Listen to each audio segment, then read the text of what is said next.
The Rocket Review is sponsored by Why Not Saloon.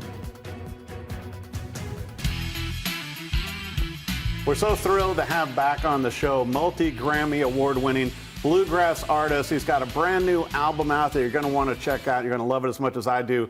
Dany Tyminski. Dan, thanks for coming back in. So happy to be here. Thank you for having me. It seems like you were just here the other day, and I know it's been like a few years. Time passes way too quick. It really does. I mean, we jumped right back into the same guitar conversation we had when I was here before. So yeah, it feels just like. Well, you know what? And I got to bring this up too. I listened to the new album that came out this August, Dany Tyminski, live from the Ryman. And you know what was so great about this album? You and I were talking about it before we came in studio. Is that you and your incredible band really captured the live sound and everything. It's like being at a concert.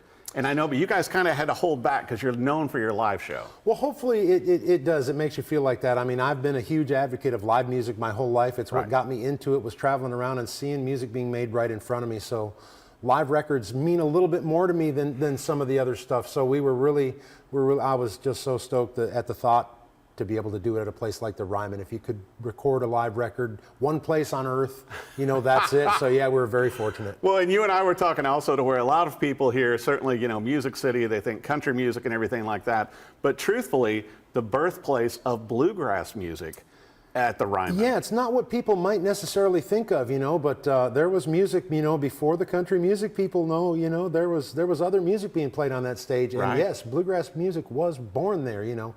Bill Monroe came there and just changed the world kind of with everything. And then when Earl Scruggs hit the stage, forget it. You know, no one was the same since. Well, I know definitely a testament to your parents also, you know, always, you know, being such a huge part with the Ryman and with bluegrass music, with you growing up as a child and everything, to be able to record there as much as perform there, which you've performed there multiple times, but recording there too and thinking of them while you're doing that. It's their most important stage, you know. In my life growing up, it's the one place they talked about more than anywhere else. And on the one trip I did get my parents to come to Nashville, I was able to take them to the Ryman and take them on the stage, and my, you know, mom got to stand and look out at the, you know, it was the biggest time of her life. And they're not with me anymore, but you know, doing a show there and thinking of what it means to them and you know what it would have meant to them. Well, you know, and I've got to bring this up too, to where, you know, people, you know, certainly know you from Union Station with Alison Krauss and everything, but I know you as well from your solo career,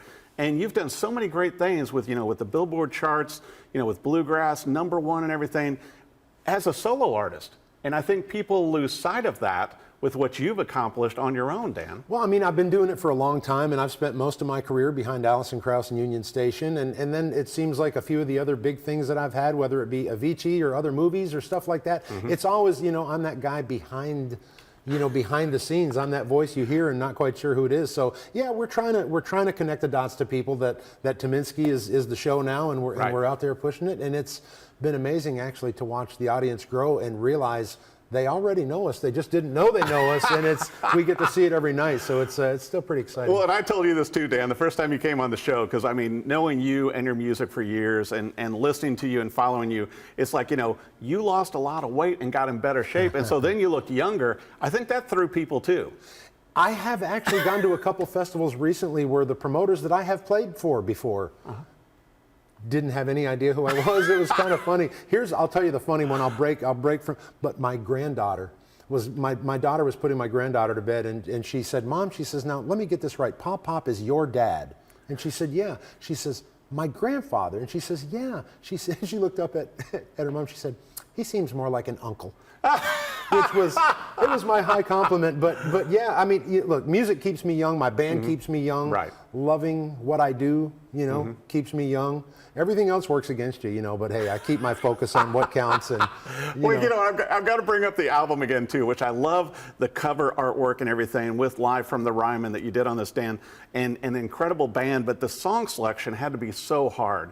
Because, you know, with Cumberland Gap, with everything that you do on here, and you pulled from so many different albums and times, but your band and you sound so great on this. You know, that's awfully kind. You know, that we actually played a show with many more songs than what could make the record. You know, we wanted this to come out on vinyl, and you're limited with time on vinyl, so we had to go through and pick and choose and you know, take the highlights of what felt like what we needed to capture in time. And I was thrilled. We probably have another album worth of material if we went back through, because we played a lot more stuff than what you get to hear on the record. But I didn't want to do an anthology, of everything I've done in my career, but we wanted to touch the different time zones and different bands that I've worked with. And yeah, there's not too many, so we were able to get it all. Well, it's also not bad either when you can go to other countries like Canada and play at those great venues and sell out those shows also with the body of work song-wise that you have to bring to the table.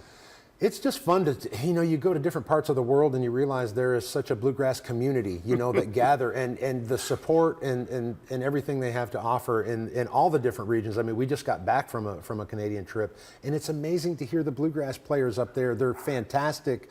They know all of your stuff better than you do, and it's it's fun to see how that music can travel to so many different corners of the world and still have their own little community. It's amazing. Well, and I have to embarrass you a little bit, Dan, because I was watching clips from Oh Brother, Where Art Thou last week. And so every time I'm seeing George Clooney do this, and I know it's you singing the song, I Am a Man of Constant Sorrow, and I know, with that song for you, it's like you almost got to do that in studio with George, though.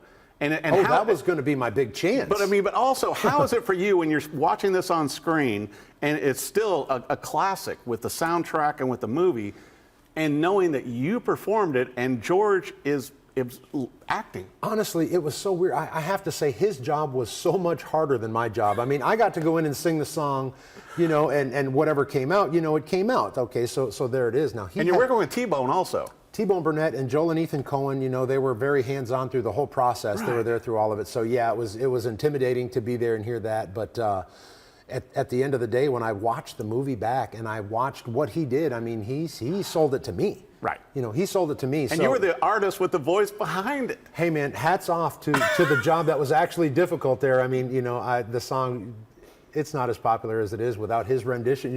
He had the world fooled, and people still come up and say, that wasn't him. I mean, right. It's 25 years later. With great acting. And I still get people coming up and say they were fooled. But you almost had him recording with you. It was at one point. So at one point he wanted to sing the song, and they asked if I would go in the studio with him, and I thought that was my big chance. And I went in, and I have heard him do interviews and say that he, not the singer. But he actually really can sing. Don't let him fool you. He's a humble guy. Clooney can sing. Mm-hmm. He could have done that if he wanted. If he demanded, listen, this has to be me, it would have been him, no problem. But he was very kind. After we recorded a couple times, and he kind of had it in his head that he didn't want to do it anymore, he walked out and said, I'll make you a deal, Dan. He said, I'll act, you sing. And he shook my hand, and my life was forever more changed. Right. And 25 years. Can you believe that? I remember when it came out, Yeah, the whole soundtrack was so moving. And I was going to bring this up also as to where, with you and what you've done with bluegrass music, it's really, certainly as it's been done in past years, as we were talking about some of the great bluegrass players from the past, it kind of gave bluegrass a shot in the arm with that soundtrack and with that movie. It's nice to see something that will bring new viewers and raise questions. That, like right after that movie, everyone came up and said, where can I hear more of this? Where can I hear, and it was great because we just got to point people in a million different, because there's so much music out there, right? Just incredible. And it was a huge boost. And I'm ready for another boost like that, because it seems like we're in a point in time right now where bluegrass is kind of actually getting cooler again, and more people are flocking towards it. And the truth is, it is cool. Totally. It makes me so happy to think that people are discovering this new thing that's been around for so long. But it goes back also. Everything is so cyclical to where when you had like the New Grass Revival and all these kind of things with Sam Bush and so many different artists, and John Cowan. But it's like, but now with you, it's like it seems like it's time for another movie to pick up the flag and have like an all bluegrass soundtrack. Whatever it is, I think we're going to start with this live Ryman recording, and we're going to maybe spawn something from that. It'll be fantastic. I think it will, because every track is so great on here, and it reminds me also, Dan, with you as being a 6-year-old, and your parents are taking you around to all these fiddle contests, and festivals and everything, and how that worked out, and then now.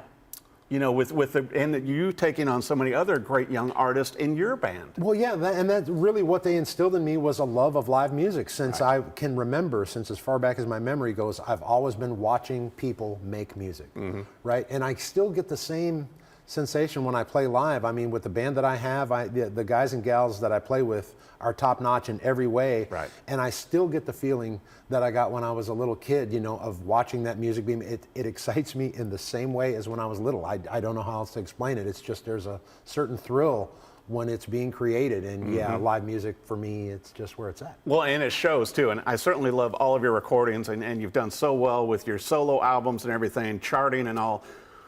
Something about seeing you live and seeing you in the band live is just on fire. I mean, and I think you did a great job of distilling it into Live from the Ryman. I mean, it's close. It's getting me close, but it's still not as great as seeing you guys live. You can never put the video, you know, when you go someplace and all the experiences and the people you get to meet along the way and whatever food you had that upset your stomach, whatever, they make memories and you just, I don't know, it's beautiful to be able to think that you can still, you know, travel around and hear people play stuff for the very first time. You know, it's amazing, you know, some of that Ryman stuff. You know, like we did Cumberland Gap on there, not because it was a song that we did a lot. We thought, let's burn one. And someone said Cumberland Gap, and we just did it. Oh, my gosh, right? so good. Yeah, the spontaneity of live music, man, and I think that's spontaneous, great. Especially what you and your band do with the bluegrass. And I had to bring up also, you know, you've kind of given, you know, your favorite guitar a little bit of a rest. And so you've been bringing in like a new girl into the flock that you're playing out on tour and recording with? It's funny, you know, everyone that knows me does know that I have played one instrument my entire career. I've only played, you know, nickname Poster Child, that's my guitar's nickname. So I've played Poster Child everywhere I've ever gone, and it's been on all of my recordings, anything I've ever recorded. And it's on the Live at the Ryman record as well. But here recently, I gotta give a shout out to Johnny Gray. He lives in Kentucky, and he made me a guitar that I just can't stop talking about. I have a really fun instrument that I've been, since I strung it up, I can't put it down. I also have a Gallagher guitar that I actually really love. Right. I took it to Canada on the first trip, and then the next trip I took I took Johnny Gray. You know, I've been going back and forth, but Johnny's my new one. And yeah, he's worth checking out. Johnny Gray Guitars, he's doing some really good things with wood. Well, you know, and you and I were talking too, Dan, and certainly, you know, with the instruments, and you're a multi-instrumentalist and incredible vocalist, but, you know, for you, though, they're tools also, and they have to hold up on the road. It's not just, you know, a collectible item that, you know, it's like behind glass, and it's like, oh, that's a beautiful work of art. No, you're touring with these around the world, and they have to hold up, you know, any instrument you take out. It's been one of my favorite things about my guitar that I've played all these years. I mean, I've now played it for decades. It's my first guitar. I acquired the instrument when I joined Alison Krauss Union Station, and what I loved about it was, yeah, it's a road guitar. Even though it's an old herringbone guitar, right. What I loved about it is it's been broken and fixed and patched up, and, you know, it has scars and battle wounds, you know, and I'm not afraid at all to play it out on the road, you know, but at the same time, when the weather is really tough, you want to have something that holds up, and newer instruments tend to do a little bit better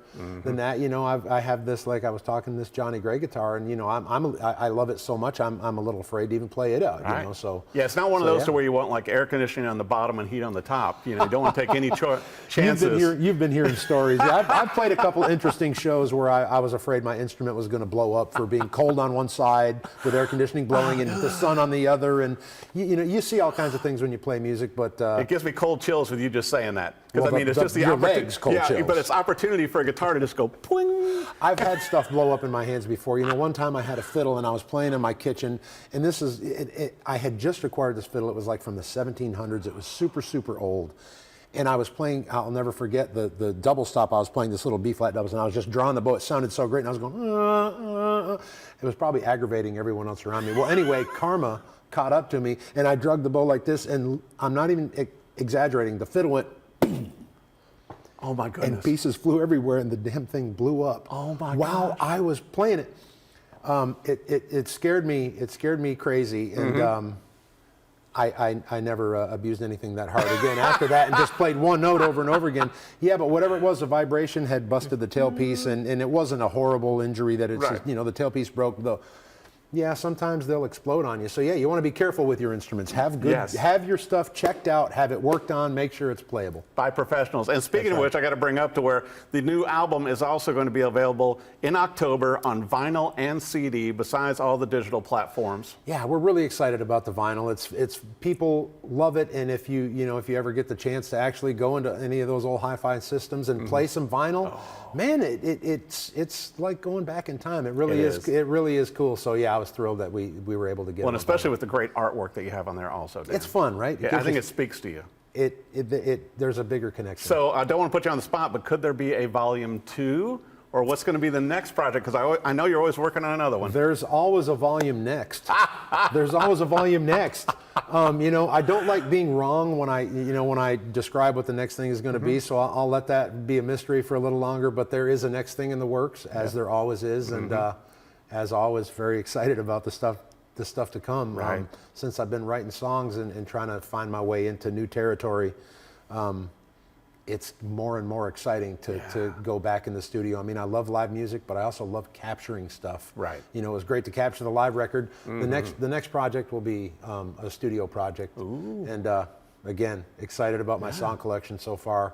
Haven't started it yet, but the wheels are turning. I think it's going to go great with the autobiography and the documentary on you also. I'm looking forward to seeing both of those. We'll need one to go with this next having one. the book and watching the documentary. There's so much to cover with you, Dan. Well, all good stuff. Well, I want to make sure for our viewers, for the tour, for the album, for the vinyl, CD, everything, website-wise and social media, where do they need to go? Yeah, DanTyminski.com. Come check it out. Check our Instagram, Dan Tyminski @ I'm yelling across the room like there's anyone there. There's not. But I figure sometimes a voice will just come and help you out. Right. If you look up Dan Tyminski Instagram, you'll find all that stuff. Facebook, wherever you check out your socials. Yeah, we're trying to get our fingers into all of them. I tell you what, be sure and get it on vinyl or CD.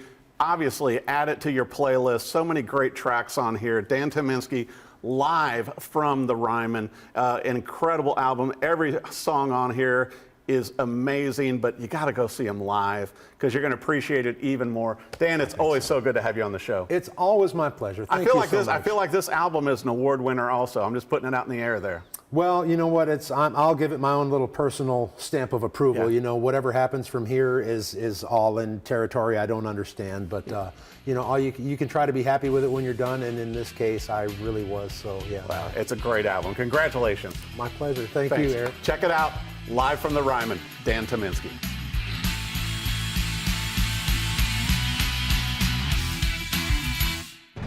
The Rocket Review is sponsored by Why Not Saloon.